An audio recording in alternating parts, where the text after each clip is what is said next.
한시아담에 오신 여러분 환영합니다. 구독과 좋아요 눌러주세요. 그럼 오늘의 이야기 시작합니다. 하늘은 석 달째 비를 내리지 않았습니다. 땅은 메말라 갈라졌고 논바닥에는 금이 가서 발을 디딜 수조차 없었지요. 백성들은 풀뿌리를 캐어 먹으며 겨우 목숨을 이어갔습니다. 어린아이들은 배를 움켜쥐고 울었고 노인들은 한숨으로 하루를 보냈습니다. 그런 와중에도 관아의 세금은 가차없이 쏟아졌습니다. 환곡이라는 이름으로 곡식을 빌려주고는 몇 배의 이자를 받아갔지요. 갚지 못하면 땅을 빼앗고 땅마저 없으면 사람을 빼앗았습니다. 사채꾼들은 더욱 악랄했습니다. 굶주린 사람들의 목숨을 담보로 돈을 빌려주었지요.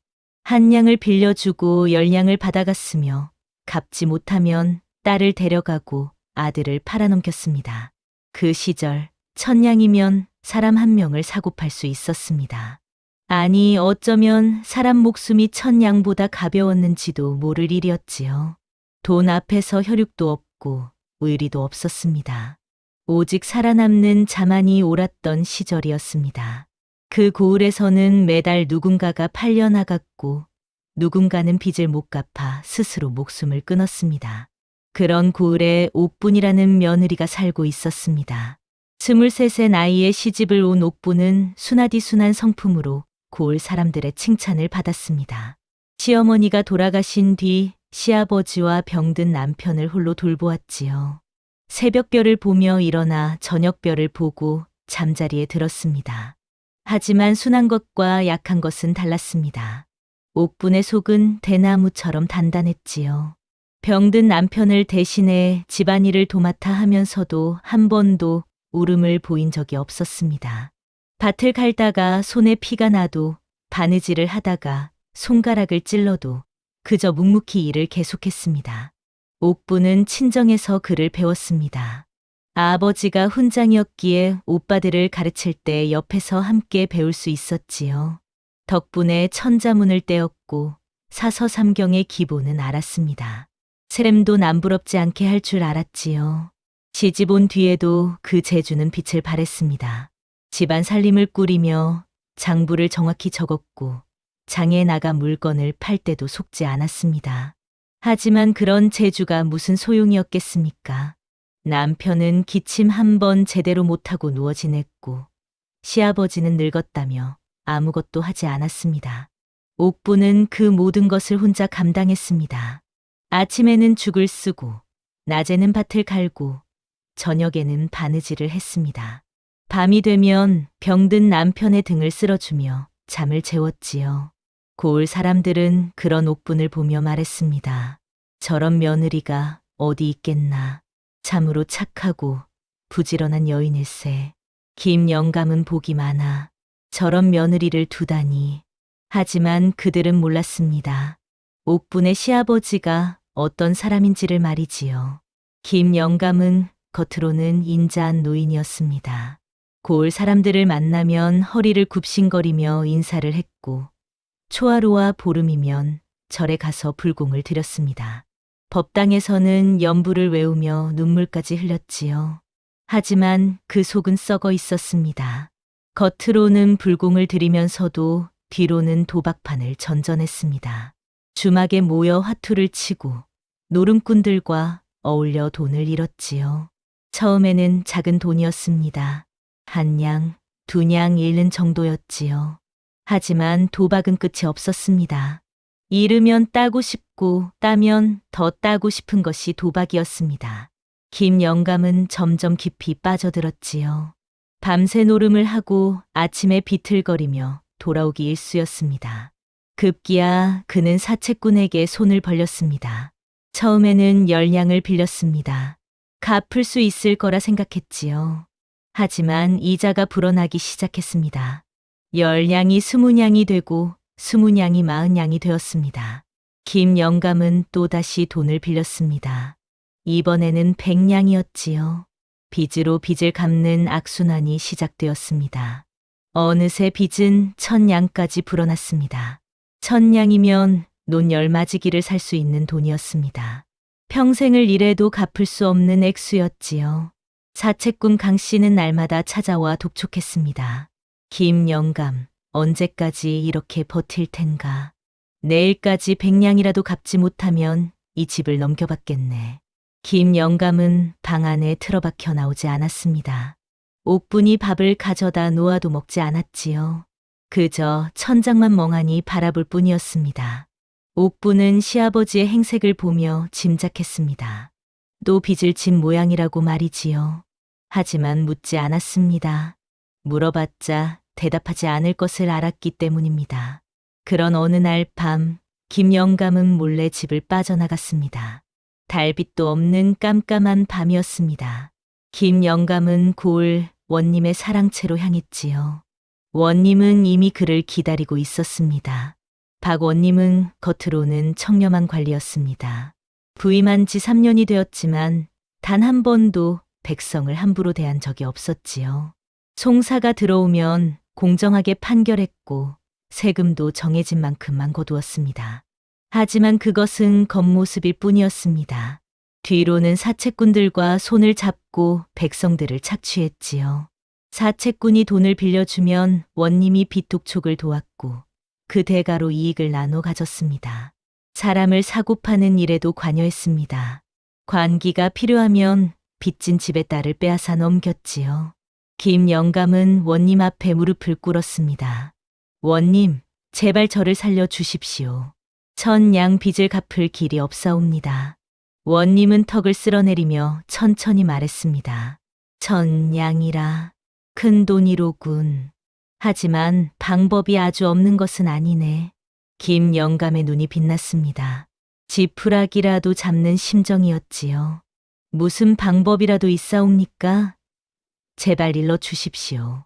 원님은 낮은 목소리로 속삭였습니다. 자네 며느리 말일세. 소문에 듣자니 얼굴이 괜찮고 글도 안다던데 관기로 넘기면 어떻겠나.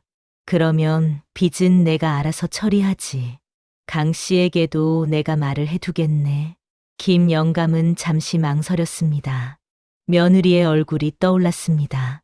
새벽부터 저녁까지 쉬지 않고 일하는 모습, 병든 아들을 정성껏 돌보는 모습이 스쳐 지나갔지요. 하지만 망설임은 그리 길지 않았습니다. 살아야 했습니다. 빚쟁이들에게 쫓겨 죽느니 며느리 하나 팔아 살아남는 것이 낫다고 생각했지요. 김영감은 고개를 끄덕였습니다. 원님의 뜻대로 하겠사옵니다. 이 은혜는 평생 잊지 않겠습니다. 원님은 만족스럽게 웃었습니다. 좋아. 사흘 뒤 새벽에 관한 사내들을 보내겠네. 아무 소리 내지 말고 가만히 있게. 거래는 그렇게 성사되었습니다. 돈과 권력이 짜고 친 결과 한 여인의 인생이 팔려나간 것이었습니다. 사흘 뒤 새벽녘, 옥부는 잠결에 거친 손에 이끌려 집 밖으로 나갔습니다. 동이 트기 전이었습니다. 칠흑 같은 어둠 속에서 낯선 사내들이 옥분의 팔을 붙잡았지요. 옥부는 깜짝 놀라 소리쳤습니다. 이게 무슨 일이옵니까? 저를 어디로 데려가시려는 겁니까? 하지만 관아의 사내들은 대답하지 않았습니다. 그저 그녀의 팔을 더욱 세게 붙잡고 끌고 갔을 뿐이지요. 옥부는 몸부림쳤습니다. 발버둥치며 저항했지요. 시아버님, 서방님, 저 좀 살려주세요. 하지만 집 안은 조용했습니다. 김영감은 방문을 꼭 닫고 이불을 뒤집어 쓴 채 나오지 않았습니다. 병든 아들도 기침 한 번 하지 않았지요. 옥부는 그제야 깨달았습니다. 자신이 팔려나간다는 것을 말이지요. 가슴이 무너져 내렸습니다. 하지만 울지 않았습니다. 눈물을 보여봤자 달라지는 것은 없었으니까요. 관아로 끌려간 옥부는 어두운 방에 갇혔습니다. 며칠 뒤 한양으로 보내질 예정이었지요. 관기가 되어 평생을 기생으로 살아야 하는 운명이었습니다. 하지만 운명은 예상치 못한 방향으로 흘렀습니다. 사흘째 되는 날, 옥분이 갇힌 방으로 큰 상단의 행렬이 지나갔습니다. 경기도에서 전라도로 내려가는 길이었지요. 상단주 정 씨는 쉬어갈 유량으로 관아 앞에 멈춰 섰습니다. 마침 관아에서는 옥분을 수레에 싣고 있었습니다. 정 씨의 눈에 옥분의 모습이 들어왔지요. 비록 초췌한 몰골이었지만 그 눈빛만은 살아 있었습니다. 정 씨는 관아의 사내에게 다가갔습니다. 저 여인은 어디로 가는 것이오? 한양으로 보내는 중입니다. 관기로 들어갈 예정이지요. 정 씨는 잠시 생각하다가 말했습니다. 내가 은자 50냥을 주겠소. 저 여인을 내게 넘기시오. 사내는 눈이 휘둥그레졌습니다. 50냥이면 큰 돈이었지요. 그는 잠시 망설이다가 고개를 끄덕였습니다. 알겠습니다. 원님께 여쭤보고 오겠습니다. 박 원님은 흔쾌히 동의했습니다. 어차피 관기로 보내도 받을 돈은 30냥 남짓이었으니 50냥은 훨씬 나은 거래였지요. 이 여인은 내가 데려가겠네. 옥부는 그렇게 상단으로 넘어갔습니다. 관기 신부는 면했지만 여전히 자유는 없었지요. 정 씨는 수레에 탄 옥분을 바라보며 물었습니다. 이름이 무엇이냐? 옥분이라 하옵니다. 그를 아는가? 예, 조금 압니다. 정 씨의 눈빛이 빛났습니다. 셈은? 그것도 할 줄 압니다. 정 씨는 만족스럽게 고개를 끄덕였습니다. 좋아. 그럼 앞으로 내 상단에서 장부를 맡아보거라. 목숨만은 보장하지. 하지만 도망치려 들면 그때는 어찌 될지 모른다. 옥부는 고개를 숙였습니다. 명심하겠사옵니다. 그날부터 옥부는 죽은 며느리가 되었습니다. 고향에서는 죽은 사람, 상단에서는 새로 태어난 사람이었지요. 며칠 뒤 고향 고을에는 소문이 돌았습니다. 김영감네 며느리가 병들어 죽었다던데. 그렇다더라. 참 안타까운 일이지. 그렇게 착한 며느리였는데. 김영감도 이제 늙어서 누가 돌볼까. 아들도 병들어 누웠는데. 사람들은 고개를 저으며 안타까워했지만 그뿐이었습니다. 얼마 지나지 않아 모두 잊어버렸지요. 흉년이 계속되는 세상에서 남의 며느리 하나 죽은 것쯤은 대수롭지 않은 일이었습니다. 하지만 옥부는 죽지 않았습니다. 오히려 새로운 삶이 시작되었지요. 옥부는 상단의 허드레실부터 시작했습니다. 짐을 나르고 말을 먹이고 수레를 정리하는 일이었습니다. 처음에는 힘들었습니다. 손에 굳은 살이 박이고 어깨가 쑤셨지요. 밤이면 몸져 누워 잠을 청했습니다. 하지만 옥부는 불평하지 않았습니다. 오히려 감사했지요. 관기가 되어 평생을 기생으로 살 뻔했는데 이렇게라도 살아있다는 것이 다행이었습니다. 한 달쯤 지나자 정 씨는 옥분에게 장부를 맡겼습니다. 내가 그를 안다고 했지? 이 장부를 정리해 보거라. 옥부는 장부를 받아들었습니다. 며칠 밤을 새워 장부를 정리했지요. 무엇이 들어오고 무엇이 나갔는지, 이익은 얼마인지 깔끔하게 정리했습니다. 정 씨는 옥분의 장부를 보고 감탄했습니다. 훌륭하구나. 내가 지금껏 본 장부 중 가장 깔끔하다. 옥부는 고개를 숙였습니다. 과찬이십니다. 정 씨는 그날부터 옥분을 가까이 두었습니다. 장부뿐 아니라 거래에 관한 일도 맡겼지요. 옥부는 빠르게 배웠습니다. 상단에서는 온갖 물건이 오갔습니다. 쌀, 무명, 소금, 생선, 심지어 사람도 거래되었지요. 옥부는 그 모든 거래를 지켜보며 깨달았습니다. 이 세상은 돈으로 움직인다는 것을, 그리고 돈을 쥔 자가 사람의 목숨까지 좌지우지한다는 것을 말이지요. 처음에는 분노가 치밀었습니다. 자신을 팔아넘긴 시아버지와 원님이 떠올랐지요. 하지만 곧 마음을 가라앉혔습니다. 분노는 아무것도 해결하지 못한다는 것을 알았기 때문입니다. 옥부는 대신 눈을 크게 뜨고 세상을 배우기 시작했습니다. 사람의 값이 얼마인지, 곡식한 섬의 가격이 얼마인지, 계절에 따라 물건 값이 어떻게 달라지는지 모두 기억했습니다. 한 해가 지나고 두 해가 지났습니다. 옥부는 이제 상단에서 빼놓을 수 없는 사람이 되었습니다. 정 씨는 점점 더 많은 일을 옥분에게 맡겼지요. 물건을 사고 파는 일, 거래처와 흥정하는 일, 심지어 새로운 장사기를 찾는 일까지 옥분이 도맡았습니다. 옥부는 사람을 보는 눈이 있었습니다. 누가 거짓말을 하는지, 누가 믿을 만한지 금방 알아챘지요. 흥정할 때도 한 푼도 손해보지 않으면서도 상대방이 기분 나쁘지 않게 했습니다. 정 씨는 옥분의 능력에 감탄했습니다. 자네는 참으로 영리하구먼. 내가 잘못 보지 않았어. 자네는 장사꾼의 제목이야. 옥부는 고개를 숙였습니다. 하지만 그녀의 눈빛은 차갑게 가라앉아 있었지요. 제목이 되고 싶어서가 아니었습니다. 살아남기 위해서였습니다. 새 해째 되던 해, 정 씨는 옥분에게 큰 주막의 운영을 맡겼습니다. 자네가 주모가 되어 이곳을 맡아라. 나는 이제 나이가 들어 몸이 불편하네. 자네를 믿네. 옥부는 주모가 되었습니다. 주막은 큰 길가에 자리 잡고 있었습니다. 한양으로 가는 길목이었지요. 하루에도 수십 명의 손님이 드나들었습니다. 양반도 있고 상인도 있고 나그네도 있었습니다. 옥부는 주막을 훌륭하게 꾸려나갔습니다. 장부를 꼼꼼히 관리했고 손님들을 정중히 대했습니다. 술은 깨끗했고 음식은 맛있었지요. 손님들은 만족하며 돌아갔고 입소문이 퍼져 주막은 날로 번창했습니다. 옥부는 냉철했지만 공정했습니다. 일꾼들을 엄하게 대했지만 품삯은 제때 주었지요. 잘못을 하면 꾸짖었지만 억울하게 하지는 않았습니다. 덕분에 일꾼들도 옥분을 따랐습니다.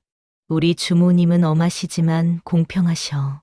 다른 곳보다 여기가 낫지. 옥부는 밤늦게까지 장부를 정리했습니다. 하루의 수입과 지출을 빠짐없이 기록했지요. 그러던 어느 날 옥부는 거래 장부를 정리하다가 손을 멈췄습니다. 낯익은 이름이 보였기 때문입니다. 충청도 모 고을 원님 박 아무개, 그리고 김 아무개. 그것은 바로 자신을 팔아넘긴 원님과 시아버지의 이름이었습니다. 옥분의 손이 떨렸습니다. 장부를 자세히 들여다보았지요. 그곳에는 그들이 얼마나 많은 사람을 사고 팔았는지, 얼마나 많은 돈을 챙겼는지가 낱낱이 적혀 있었습니다. 젊은 여인 5명을 한양으로 넘긴 대가로 200냥을 받았다는 기록. 빚진 집의 아들을 노비로 팔아 100냥을 챙겼다는 기록. 한 해 동안 사람을 팔아 번 돈만 1000냥이 넘었습니다. 옥부는 분노가 치밀어 올랐습니다. 하지만 동시에 깨달음이 찾아왔지요. 자신의 불행은 우연이 아니었습니다. 가난 때문도 운이 나빠서도 아니었습니다. 그것은 돈과 권력을 가진 자들이 짜고 침판이었지요. 시아버지의 빚도 원님의 거래도 모두 같은 뿌리에서 나온 것이었습니다. 옥부는 그날 밤 잠을 이루지 못했습니다. 천장을 바라보며 생각했지요. 어떻게 해야 할까? 복수를 해야 할까? 아니면 그냥 잊고 살아야 할까? 새벽녘이 되어서야 옥부는 결심했습니다. 언젠가 반드시 그 판을 뒤집어 엎겠다고 말이지요. 하지만 지금이 아니었습니다. 아직 힘이 부족했습니다. 옥부는 참기로 했습니다. 때를 기다리기로 한 것이었지요. 세월은 물 흐르듯 지나갔습니다. 5해째 되던 해, 정 씨는 병으로 자리에 눕게 되었습니다. 한평생 상단을 이끌어온 몸이었지만 이제는 일어서는 것조차 힘들었지요. 정 씨는 임종을 앞두고 옥분을 불렀습니다. 옥분, 내 곁으로 오너라. 옥분은 정 씨의 침상 곁에 무릎을 꿇었습니다. 예, 나리. 정 씨는 힘없이 손을 들어 옥분의 손을 잡았습니다. 내가 자네를 처음 본 날을 기억하는가? 관아에서 수레에 실려 가던 자네를 보았지. 그날 자네의 눈빛이 잊히지 않는구먼. 저도 기억합니다. 나리께서 저를 살려주셨지요. 정 씨는 고개를 저었습니다. 아니야. 자네가 스스로를 살렸네. 나는 다만 기회를 준 것뿐이야. 자네는 그 기회를 놓치지 않았고 여기까지 왔지. 정 씨는 잠시 숨을 고르더니 말을 이었습니다. 이제 모든 것을 자네에게 맡기네. 이 상단과 주막, 그리고 내가 모아둔 재산 모두 자네 것이야. 자네라면 잘할 수 있을 거야. 옥부는 눈물을 흘렸습니다. 정 씨는 자신을 산 사람이었지만 동시에 자신을 살린 사람이기도 했지요. 그는 옥분을 한 번도 함부로 대하지 않았고 능력을 믿고 기회를 주었습니다. 은혜를 잊지 않겠습니다. 날이 깨서 쌓으신 것을 헛되이 하지 않겠습니다. 정 씨는 희미하게 웃으며 눈을 감았습니다. 그리고 얼마 지나지 않아 숨을 거두었지요. 옥부는 정 씨를 정성껏 장사 지냈습니다. 그리고 상단의 주인이 되었습니다. 마침내 옥부는 거상이 되었습니다. 상단을 물려받은 옥부는 사업을 더욱 키웠습니다. 충청도는 물론이고 경기와 전라, 심지어 경상도까지 거래망을 넓혔지요. 수십 명의 일꾼을 거느렸고 여러 주막과 객주를 운영했습니다. 한때 1000냥에 팔려갔던 여인이 이제는 1000냥을 하루에도 몇 번씩 쥐락펴락하는 사람이 된 것이었습니다. 장사는 번창했고 돈은 쌓여갔습니다. 옥분의 이름은 삼남 지방에 널리 알려졌지요. 하지만 옥분은 교만하지 않았습니다. 오히려 더욱 겸손해졌습니다. 돈이 많다고 사람을 함부로 대하지 않았고 힘이 있다고 약한 자를 짓밟지 않았지요. 그리고 마침내 때가 왔다고 판단했습니다. 옥부는 결심했습니다. 고향으로 돌아가기로 말이지요. 10년 만에 옥분이 고향 고을에 나타났을 때 고을 전체가 술렁였습니다. 큰 상단을 이끌고 나타난 여인의 얼굴이 너무나 낯익었기 때문입니다. 수레가 10대나 되었고 일꾼이 20명도 넘었지요. 옥부는 당당히 고을로 들어왔습니다. 사람들은 수군거렸습니다. 저 여인, 혹시 김영감네 며느리 아닌가? 설마 그 며느리는 10년 전에 죽었다던데. 하지만 얼굴이 똑같은데? 목소리도 그렇고 귀신이라도 나온 건가? 고을은 발칵 뒤집혔습니다. 죽은 며느리가 돌아왔다는 소문이 퍼졌지요. 더군다나 큰 상단의 주인이 되어서 말입니다. 옥부는 고을 한복판 가장 번화한 곳에 큰 객주를 열었습니다. 현판에는 당당히 옥분 객주라고 새겼지요. 그리고 첫날부터 놀라운 일을 벌였습니다. 창고를 여러 쌀을 헐값에 풀기 시작한 것입니다. 쌀 한 섬의 님량, 굶주린 집에는 외상으로 드립니다. 사람들은 믿을 수 없다는 표정을 지었습니다. 다른 곳에서는 한 섬에 15냥을 받는데 옥부는 10냥에 팔았습니다. 게다가 외상까지 준다니요. 정말입니까? 외상으로 주신다고요? 그렇습니다. 돈은 나중에 여유 있을 때 갚으면 됩니다. 사람이 먼저 살아야지요. 배를 굶고서야 어찌 일을 하겠습니까? 사람들은 눈물을 흘렸습니다. 흉년이 끝났지만 여전히 삶은 팍팍했습니다. 옥분의 쌀 덕분에 많은 사람이 목숨을 잃었지요. 며칠 뒤 옥분은 관하로 향했습니다. 박 원님은 여전히 그 자리에 있었습니다. 10년이 지났지만 한 단계도 승진하지 못했지요. 뇌물을 적게 바쳤기 때문이었습니다. 겉으로는 청렴한 척했으니까요.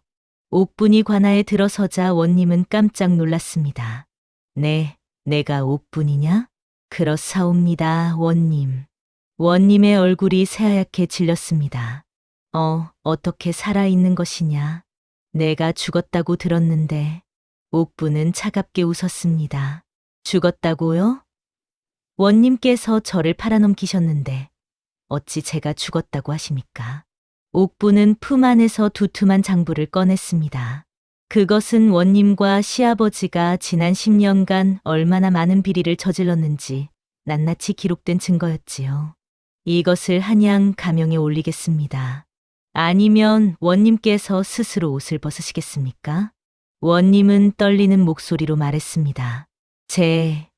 제발 한 번만 용서해 주게. 내가 잘못했네. 하지만 옥부는 고개를 저었습니다. 용서는 하늘이 하실 일입니다. 저는 다만 잘못을 바로잡을 뿐이지요. 장부는 그날로 가명으로 올라갔습니다. 한 달 뒤 조정에서는 조사관이 내려왔습니다. 조사는 철저했지요. 원님과 시아버지가 저지른 일들이 하나하나 드러났습니다. 판결은 명확했습니다. 김영감은 재산을 모두 몰수당했습니다. 그리고 관노비 신분으로 전락했지요. 80이 넘은 나이에 관아에 허드레시를 해야 했습니다. 박원님은 파직되었습니다. 그리고 먼 남쪽 섬으로 유배되었지요. 평생 돌아올 수 없는 곳이었습니다. 고을 사람들은 옥분을 바라보았습니다. 그녀는 복수를 끝낸 사람의 얼굴이 아니었지요. 오히려 이제부터 무언가를 시작하려는 사람의 얼굴이었습니다. 옥분은 고을을 떠나지 않았습니다. 복수는 끝났지만 그녀의 눈에는 여전히 굶주린 사람들이 보였기 때문입니다. 흉년은 끝났지만 백성들의 삶은 여전히 팍팍했습니다. 사채꾼들은 여전히 이자로 사람들을 올가매고 있었지요. 옥부는 더 큰 객주를 열었습니다. 자신의 이름을 내건 큰 상회였지요. 옥분 상회는 쌀과 무명, 소금을 싸게 팔았습니다. 가난한 집에는 이자 없이 곡식을 빌려주었지요. 사채꾼들이 찾아와 협박했습니다. 당신이 이런 식으로 장사를 하면 우리가 어떻게 먹고 살라는 거예요. 하지만 옥부는 꿈쩍도 하지 않았습니다. 이 고을에서 더 이상 사람 목숨을 담보로 한 장사는 없을 것입니다. 물러가십시오. 사채꾼들은 으름장을 놓았지만 옥부는 두렵지 않았습니다. 그녀에게는 돈이 있었고 사람이 있었고 무엇보다 정의가 있었지요. 옥부는 사채 문서를 사들이기 시작했습니다. 빚진 사람들을 찾아가 말했습니다. 빚 문서를 제가 샀습니다. 이제 저에게 갚으시면 됩니다. 이자는 없습니다. 원금만 천천히 갚으세요. 사람들은 믿을 수 없다는 표정을 지었습니다. 하지만 옥부는 진심이었지요. 한 달 만에 옥부는 고을의 사채 문서 대부분을 사들였습니다. 그리고 어느 날 장터 한복판에서 그 문서들을 모조리 불태웠습니다. 활활 타오르는 불길 앞에서 옥부는 말했습니다. 사람 목숨 담보로 한 돈은 다시는 돌지 않게 하겠습니다. 이 고을에서 사채는 끝났습니다. 사람들은 환호했습니다.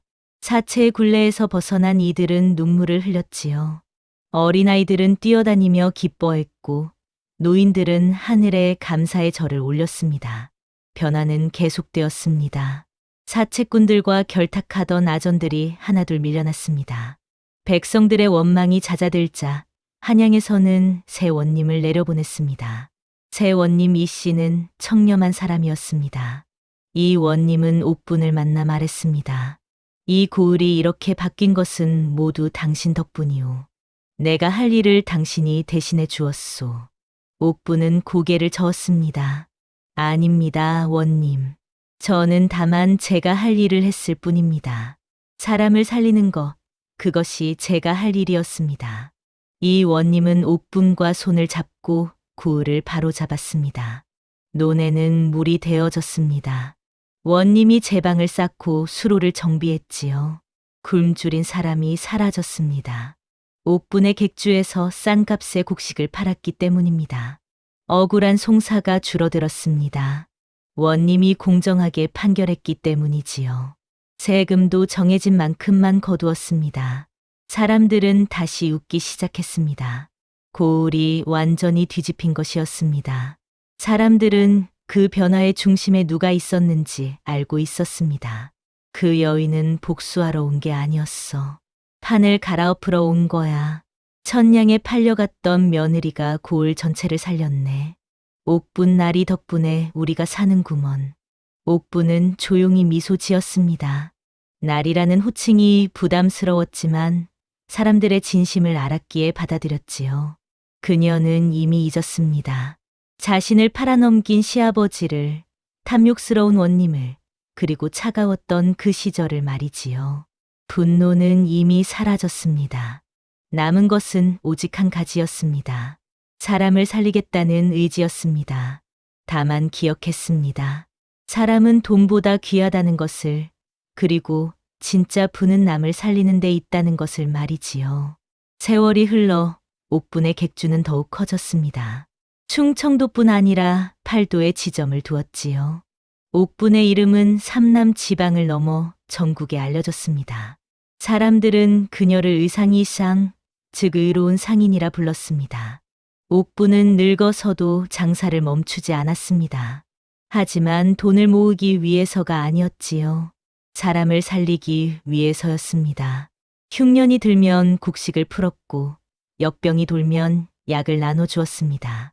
그녀가 세상을 뜰 때 고을 사람 1,000명이 넘게 모여 통곡했습니다. 양반도 상인도 농부도 모두 눈물을 흘렸지요. 옥부는 한 고을을 넘어 한 시대를 바꾼 사람이었습니다. 하지만 그녀를 팔아넘긴 그 집은 어떻게 되었을까요? 김영감은 관노비로 전락한 지 3년 만에 세상을 떠났습니다. 아무도 그의 죽음을 애도하지 않았지요. 병든 아들도 얼마 못 가 숨을 거두었습니다. 그 집은 완전히 사라졌습니다. 사람들의 기억에서도 지워졌지요. 누구도 그 집을 기억하지 않았습니다. 마치 처음부터 없었던 것처럼 말입니다. 반면 옥부는 한 고을을 살린 거상으로 역사에 남았습니다. 그녀의 객주는 100년이 넘도록 이어졌고 그 정신은 후대에 전해졌습니다. 그래서 그 고을에는 지금도 이런 말이 전해진다고 합니다. 사람을 팔아 번 돈은 언젠가 사람을 살리는 돈에게 반드시 짓눌린다. 옛말에 백절불굴이라는 말이 있습니다. 어떠한 난관에도 굽히지 않고 이겨나간다는 뜻이지요. 옥부는 바로 그런 사람이었습니다. 천냥에 팔려가는 치욕을 겪었지만 그것을 딛고 일어나 세상을 바꿨습니다. 분노와 복수심으로 무너지지 않았고 오히려 그것을 힘으로 바꿨지요.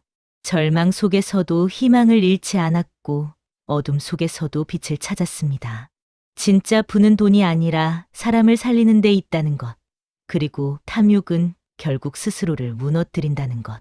돈으로 사람을 짓밟는 자는 언젠가 그 돈에 짓밟히고 사람을 살리는 자는 영원히 기억된다는 것. 그것이 이 이야기가 우리에게 전하는 교훈이 아닐까 합니다. 다음 영상을 빠르게 만나보시려면 좋아요와 구독을 눌러주세요. 그럼 더 재미있는 영상으로 찾아뵙겠습니다. 모두 행복한 하루 보내세요.